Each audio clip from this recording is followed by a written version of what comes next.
Welcome students to the management learners. तो आज हम बात करेंगे बिजनेस ऑर्गेनाइजेशन एथिक्स का यूनिट 3 है, जिसमें है फॉर्म्स ऑफ बिजनेस ऑर्गेनाइजेशन, यानी कि टाइप्स ऑफ बिजनेस ऑर्गेनाइजेशन। यदि बिजनेस की बात करें तो आप जानते हैं ऐसी एक्टिविटी जिसमें आपका प्रोडक्शन डिस्ट्रीब्यूशन करना होता है प्रॉफिट अर्निंग के लिए या कस्टमर सेटिस्फेक्शन के लिए, ठीक है।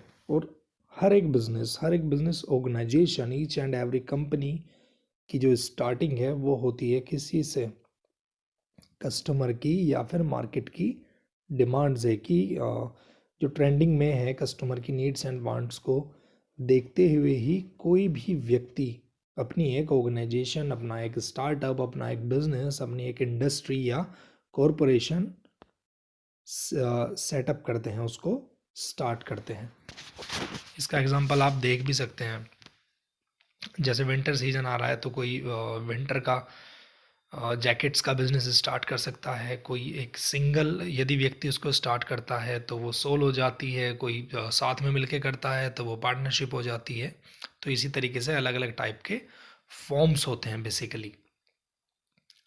तो उसमें देखा जाता है एक बिजनेस ऑर्गेनाइजेशन को जब आप बनाते हैं तो आपको कुछ चीज़ें अपने माइंड में रखनी होती हैं। जैसे इसमें देखो, जो ब्लैक से है, फर्स्ट पॉइंट है your vision and size of business, कि क्या आपका विजन है, क्या आपकी मेंटालिटी है, और क्या आपको अपना साइज रखना है बिजनेस का। स्मॉल है, लार्ज है, माइक्रो है, मैक्रो है, ये सारी चीज़ें। नेक्स्ट इसमें आता है level of control you wish to have, कि किस लेवल पे आपको मार्केट को कंट्रोल करके चलना है। द नेक्स्ट आता है कि किस किस प्रोडक्ट में, किस किस सेगमेंट में आपको डीलिंग करके चलनी है। बेसिकली सेगमेंटेशन उसको हम बोलते हैं। सेगमेंटेशन मतलब dividation of market into smaller units. आपको छोटे छोटे हिस्से में यानी कि मार्केट को डिवाइड करके चलना होता है। जिस भी प्रोडक्ट में, जिस भी पर्टिकुलर एरिया में, बच्चों के लिए, बड़ों के लिए, या फिर स्टूडेंट्स के लिए या टीचर्स के लिए आपको किस चीज़ का प्रोडक्ट बनाना है, तो वो भी आपको माइंड में रख के चलना होता है। देन उसके टैक्स इम्प्लीकेशंस की क्या रूल्स एंड रेगुलेशन है गवर्नमेंट के रिगार्डिंग। यदि आप 5 लाख तक का बिजनेस करते हैं तो क्या टैक्स इम्प्लीकेशंस हैं, उससे ज़्यादा का जाता है, 5 करोड़ का जाता है तो क्या उसके टैक्स इम्प्लीकेशंस हो सकते हैं। नेक्स्ट उसका क्या एक्सपेक्टेड प्रॉफिट और लॉस हो सकता है आपके बिजनेस में, किस सीजन में कितना प्रॉफिट कितना लॉस, ये भी आपको ध्यान में रखना होता है। ओके, देन नेक्स्ट है इसमें नीड और not need to reinvest earning into business, की आपकी जो अर्निंग है उसको आपको बिजनेस में लगाना है या नहीं लगाना है। Then according to your syllabus we have 4 types of forms of business और टाइप्स ऑफ बिजनेस ऑर्गेनाइजेशन, जिसमें पहली आती है आपकी सोल प्रोप्राइटरशिप। सोल प्रोप्राइटरशिप की बात करते हैं तो सोल प्रोप्राइटरशिप, सोल से मीनिंग समझो। सोल मीन्स एक सिंगल पर्सन, यानी कि सिंगल एंटिटी या फिर सिंगल इंडिविजुअल, कोई एक व्यक्ति जैसे आप हो। कोई भी एक सिंगल पर्सन जब अपना खुद का बिजनेस, खुद का पैसा लगा के उसको स्टार्ट करता है, अपना स्टार्टअप, अपना सिंगल है, और उसका डेप्थ, उसका प्रॉफिट, सब कुछ उस व्यक्ति के ऊपर ही डिपेंड करता है, जिसको हम बोलते हैं सोल प्रोप्राइटरशिप। सेकंड आती है आपकी पार्टनरशिप। पार्टनरशिप ऑर्गेनाइजेशन बेसिकली होती है व्हेन 2 और more people come together for mutual benefit to earn profit. Basically जब 2 या 2 से अधिक व्यक्ति एक साथ आते हैं कोई बिजनेस कंपनी स्टार्ट करने के लिए, ठीक है। थर्ड आती है कॉरपोरेशन या जॉइंट स्टॉक कंपनी। इसका एग्जांपल बेसिकली हम आपको देते हैं, जैसे कि रिलायंस कॉरपोरेशन है, रिलायंस इंडस्ट्री है, इसमें शेयर्स इशू किए जाते हैं, ठीक है। तो इसके शेयर्स डिस्ट्रीब्यूट कर दिए जाते हैं, इसके स्टॉक्स को खरीदा जाता है, और जो खरीदते हैं उनको हम बोलते हैं शेयर होल्डर्स। फिर नेक्स्ट आता है आपका कोऑपरेटिव। कोऑपरेटिव क्या चीज़ है? कोऑपरेटिव ऐसा बिजनेस ग्रुप है, ऐसी ऑर्गेनाइजेशन है जो कि बनाई जाती है उनके इंडिविजुअल के बेनिफिट्स के लिए। इसमें इसको कोऑपरेटिव को स्टार्ट करने के लिए कम से कम हमको 15 पीपल की ज़रूरत पड़ती है, यानी कि कम से कम 15 लोगों की ज़रूरत है इस कोऑपरेटिव को स्टार्ट करने के लिए। ये इसी के मेंबर, जो इससे जुड़े हुए व्यक्ति हैं, उनके बेनिफिट के लिए बनाई जाती हैं। तो ये आपके बेसिक 4 टाइप्स हैं। इसमें सबसे पहला टाइप है सोल प्रोप्राइटरशिप।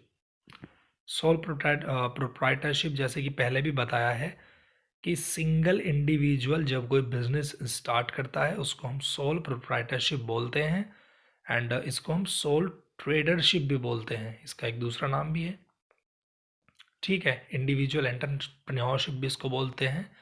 एंटरप्रेन्योर कौन होता है? कोई भी एक व्यक्ति जो अपना बिजनेस खुद से स्टार्ट करता है, ठीक है, नया इनोवेशन करता है, कुछ नया आइडिया लगाता है, उसको हम एंटरप्रेन्योर बोलते हैं। ओके, तो there is no legal distinction between the owner and the business entity, यानी कि ओनर भी यही है और बिजनेस एंटिटी भी यही है, तो कोई इसमें कोई लीगल इतना कानूनी कायदे नहीं लगे होते, आप अपना बिजनेस स्टार्ट कर सकते हैं। इसके एडवांटेज एंड डिसएडवांटेजेस की बात करें तो एडवांटेज में ये इजी टू फॉर्म है, और डिसोल्यूशन आप इसको इजीली बना भी सकते हैं, ख़त्म भी कर सकते हैं, और इसमें कम पैसे से भी आप इसको स्टार्ट कर सकते हैं अपने किसी भी बिजनेस को।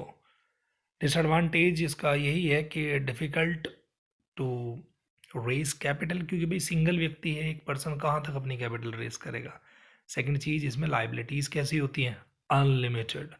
अब इसके करेक्टरिस्टिक की यदि बात करें तो करेक्टरिस्टिक में आता है सबसे पहले इस चार्ट में आप देखो सिंगल ओनरशिप, बहुत इंपॉर्टेंट है, ध्यान से देखना। सिंगल ओनरशिप मतलब वो सिंगल व्यक्ति है तो उसकी ओनरशिप भी कैसी है? सिंगल है। सेकंड है no sharing of profit and loss, यानी कि किसी के साथ भी उसको ना प्रॉफिट बांटना है ना वो लॉस बांट सकता है। थर्ड आता है इसका one man's capital, single person है तो एक ही व्यक्ति उसमें कैपिटल लगाएगा, पैसा लगाएगा। अनलिमिटेड लाइबिलिटीज़, और जितना भी डेप्ट है, जितनी भी लाइबिलिटीज़ हैं वो उसी सिंगल पर्सन के लिए हैं, that's why we call them unlimited. Next आता है लेस लीगल फॉर्मेलिटीज़। तो जैसे कि सिंगल पर्सन है तो उसको कोई डीड वगैरह तैयार ही नहीं करनी, और उसके लिए कम से कम फॉर्मेलिटीज़ में, लीगल फॉर्मेलिटीज़ में वो अपना बिजनेस सेटअप कर सकता है। वन मैन कंट्रोल, बहुत अच्छी बात है कि वो सिंगल व्यक्ति ही उसको कंट्रोल करके चलेगा। ओके, नेक्स्ट आता है हमारा पार्टनरशिप। पार्टनरशिप क्या है? It's an association of two और मोर बिजनेस पीपल जो एक साथ आते हैं अपना इन्वेस्ट करने के लिए कैपिटल और प्रॉफिट और लॉस को शेयर करने के लिए। इसमें वो प्रॉफिट लॉस कब और किस तरीके से शेयर करते हैं? According to their profit sharing ratio, जो भी उनकी पार्टनरशिप डीड के अंदर उनकी चीज़ें लिखी गई हैं, जो भी उनका एग्रीमेंट हुआ है उसके अकॉर्डिंग वो अपना प्रॉफिट वगैरह लॉस वगैरह शेयर करते हैं। ठीक है, जिसका जितना कैपिटल, जिसका जितना रेशियो, उतना उसका प्रॉफिट एंड लॉस। तो पार्टनरशिप क्या है? जब दो या दो से अधिक व्यक्ति मिलके एक बिजनेस को स्टार्ट करते हैं, सेटअप करते हैं। बात आई है यहाँ पार्टनरशिप डीड की, तो पार्टनरशिप डीड क्या होती है? डीड होती है बेसिकली एक डॉक्यूमेंट्स होता है जिसमें हर एक पार्टनर के बारे में लिखा जाता है।